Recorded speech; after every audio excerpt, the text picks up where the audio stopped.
Olá pessoal, estamos de volta com as nossas videoaulas, iniciando o quarto bimestre. E nesse quarto bimestre, o conteúdo proposto para a gente pela Secretaria Estadual da Educação foi que trabalhássemos a parte de matemática financeira, fazendo uma boa revisão para o Enem, certo? A parte de matemática financeira é um dos conteúdos que mais é cobrado nas provas do Enem. Quem está estudando isso pode perceber o número de questões relacionadas à porcentagem, né, que é um dos principais conteúdos relacionados à matemática financeira. Então, nessa primeira aula, a gente vai trabalhar algumas coisas a respeito das porcentagens, tá bom? Vamos resolver algumas situações, problemas envolvendo porcentagens, que é um conteúdo que vocês estudam desde o do sexto ano, né? Então, aqui a gente vai fazer uma breve revisão e resolver alguns exemplos, né, os quais vão servir de suporte para vocês resolverem a atividade que será postada no Classroom, na sala de aula online de vocês, tá bom? Então vamos lá. Primeira coisa, eu fiz aqui um pequeno relato sobre porcentagem, né? A porcentagem, simbolizada por este símbolo, né, é uma ferramenta muito utilizada quando nos referimos principalmente a atrativos comerciais. Então, no nosso cotidiano, o mais comum em relação à porcentagem é a gente ver as lojas, né, promoverem promoções, descontos, né, e esses descontos vêm sempre representados por uma porcentagem. Como vocês podem ver aí, é um desconto de 10%, mega liquidação 50%, e infinitas outras propagandas comerciais que trazem a porcentagem como uma ferramenta muito importante. Então, a porcentagem é um conceito muito importante, pois invade o comércio sobre diversas formas e idiomas diferentes. A porcentagem sempre está presente, expressando desconto ou aumento, quer seja para antecipar uma parcela de um financiamento, ou mesmo para calcular uma multa devido ao atraso de alguma prestação. Sem o conhecimento básico desse assunto, as pessoas podem cair em algumas armadilhas. Então, isso é muito importante, né? Como é ressaltado aqui no texto, a porcentagem ela é sempre usada para falar sobre descontos ou para falar também sobre aumentos. Então, normalmente se fala de desconto e de aumento em termos de porcentagens e não de valores. Então, uma pessoa que não sabe, que não conhece do assunto, pode confundir a porcentagem com o real desconto. Então, são coisas básicas que toda pessoa deve saber, porque acho que toda pessoa no mundo sempre se deparou com uma situação em que teve que lidar com porcentagem, né? Ao realizar uma compra, teve um desconto, ao pagar um boleto atrasado, pagar uma conta atrasada, teve um aumento. E esses descontos e aumentos, eles são sempre trazidos em formas de porcentagem. Então, é interessante você saber como fazer esse cálculo para você saber o que realmente você está pagando. Então, vamos lá. Dando sequência. As porcentagens elas podem ser representadas de três maneiras distintas. Cada uma delas com suas particularidades e importância. São elas. Então, as porcentagens elas podem ser representadas de três maneiras distintas. Vamos ver. Como taxa percentual, que é a mais comum. Como uma fração centesimal. E podem ser representadas na forma decimal. Vejamos a relação entre essas três maneiras distintas de se falar de porcentagem. Taxa percentual é a mais comum. É quando vem o valor seguido com o símbolo de porcentagem, né? 30%. Então, 30% é a taxa percentual, é a porcentagem representada em taxa percentual. 30% é a mesma coisa de 30 sobre 100, né?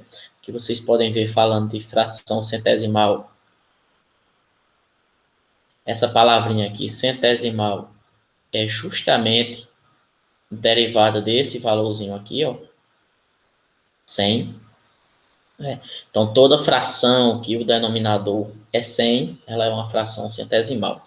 E toda fração centesimal, você já transforma ela diretamente numa taxa percentual, né?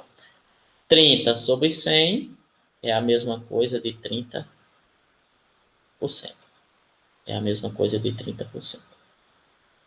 E ainda pode ser representado na forma decimal, né? 0,30 ou 0,3, dá no mesmo. Como é que você obtém esse valor? Simples. É só você pegar o 30 e dividir por 100. Se você pegar o 30 e dividir por 100, você vai obter exatamente esse valor aqui. 0,3 ou 0,30, que é uma coisa só. Então, aqui temos mais alguns exemplos. 120% é a taxa percentual. Como representaríamos isso na fração centesimal? Seria 120 sobre 100. E ao dividir 120 por 100, a gente teria a forma decimal. Seria 1,20 ou 1,2. Né?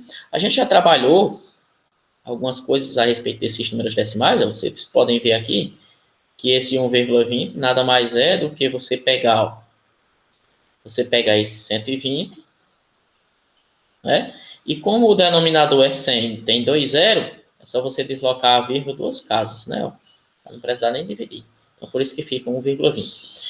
Ou 1,2, é a mesma coisa, né? Quando o zero ele aparece depois da vírgula, então ele não há necessidade de expressá-lo, não vai mudar o valor. Então, mais um exemplo, 100% seria 100 sobre 100, e dividindo 100 por 100 dá 1, né? 73%. 73 sobre 100 como fração decimal e 0,73 como forma decimal. Então, estão aí as maneiras de como podemos representar as porcentagens, certo? E alguns exemplos, vocês vão analisar isso com bastante calma no vídeo, tá bom? Dando sequência, calculando porcentagens. Então, aqui vem algumas dicas, gente, aqui vem algumas dicas para a gente trabalhar problemas que envolvem porcentagem. Saber efetuar cálculos de porcentagem é fundamental, uma vez que, de promoções a financiamentos, diariamente nos deparamos com situações que requerem utilização de porcentagem. Muitas dessas situações podem ser resolvidas a partir de 3 situações básicas, cujas respectivas soluções envolvem tão somente multiplicações, divisões e regra de 3 simples. Então, o que eu estou dizendo aqui? Trabalhar com porcentagem, na resolução dos problemas de porcentagem, você basicamente vai trabalhar com multiplicações e divisões, né? Você vai trabalhar essas duas operações utilizando regra de 3. Utilizando regra de 3, que é um conteúdo bem simples. Inclusive, a gente já teve uma aula em relação a isso. Quando a gente teve uma aula, inclusive, ao vivo, falando sobre razão e proporção, né? Que é onde a gente chega em regra de 3. Então, o problema dentro das questões de porcentagem está, muitas das vezes, na interpretação do mesmo. Né? A dificuldade, muitas das vezes, está na interpretação e não nos cálculos, porque os cálculos, se o problema for bem interpretado, os cálculos se restringem simplesmente, como eu já falei, a multiplicações e divisões. Então, para resolver um problema com porcentagem, devemos identificar nele 3 coisas básicas. Quais são essas 3 coisas básicas? O valor total envolvido na situação. Esse valor total ele vai sempre representar 100%. Esse valor total ele representa sempre 100%.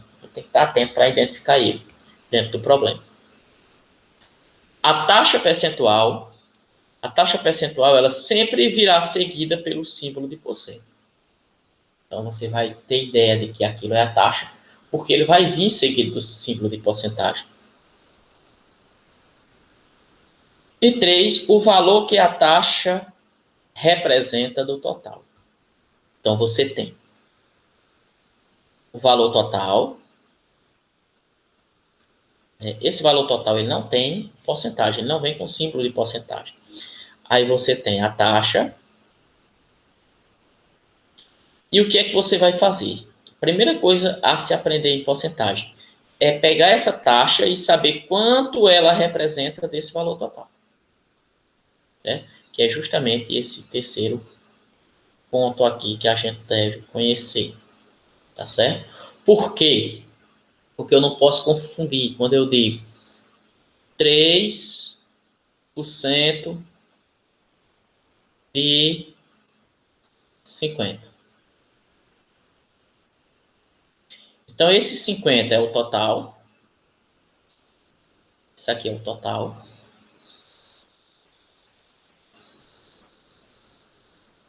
E esse 3 é a taxa.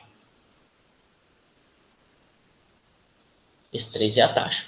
Isso não significa que 3% de 50 vai ser 3. Então, a gente tem que aprender a calcular quanto equivale 3% de 50, que é justamente encontrar esse valor que a taxa representa do total. Ok? Veremos isso com bastante facilidade na sequência.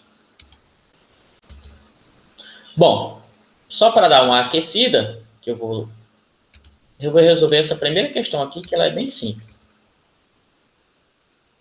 E que ela não tem muito o que fazer, é só para a gente se familiarizar com a questão de trabalhar a porcentagem de algumas maneiras distintas. Diz aí, ó. Qual é a razão centesimal e a taxa percentual equivalente à fração 3/4? Então, a gente tem essa fração aqui, ó. 3/4. Aí a questão que é que a gente determine a razão centesimal. Que é razão centesimal? Acabamos de falar no slide anterior que a razão centesimal é uma fração que o denominador é 100. E queremos calcular também a taxa percentual. Então, a taxa percentual é justamente aquele valorzinho que vem seguido do símbolo de porcentagem, né? Então, queremos, a partir desta fração, determinar essas duas coisas. Então, vamos lá. Isso aqui é bem simples. Eu quero primeiro a razão centesimal. Então, para mim ter uma razão centesimal, eu tenho que ter uma fração que o denominador seja 100. Então, aqui é bem simples. Eu preciso que o denominador dessa fração aqui seja 100. Então, eu tenho aqui uma fração, aí eu quero uma fração equivalente a ela, ou seja, uma fração que representa o mesmo valor, sendo que o denominador, em vez de 4, seja 100. Ora, o que é que eu faço para transformar esse denominador aqui de 4 para 100? Simples, é só pegar isso aqui e dividir. Ó. Você dividir 100 para 4, você dividir 100 para 4, você vai obter 25. Isso significa que para mim pegar esse valor de 4 e transformar em 100, basta multiplicar ele por 25. Então, se eu pegar 4 e multiplicar por 25, vai dar 100. 4 vezes 25 vai dar 100. Por quê? Porque 100 dividido por 4 é 25. Bom, se eu fiz isso no denominador, eu faço a mesma coisa no numerador. Eu pego o 3 e também multiplico por 25. Então, 3 vezes 25 dá 75. Pronto. Encontrei uma fração centesimal equivalente à fração dada de 3/4, que é o quê? 75 sobre 100. Bom, a alternativa aqui, ó, já sabemos que é a letra A, né? Porque não tem nenhuma outra fração igual a 75 sobre 100. Bom, e a taxa percentual também já está na cara, não é? Porque 75 sobre 100 é exatamente 75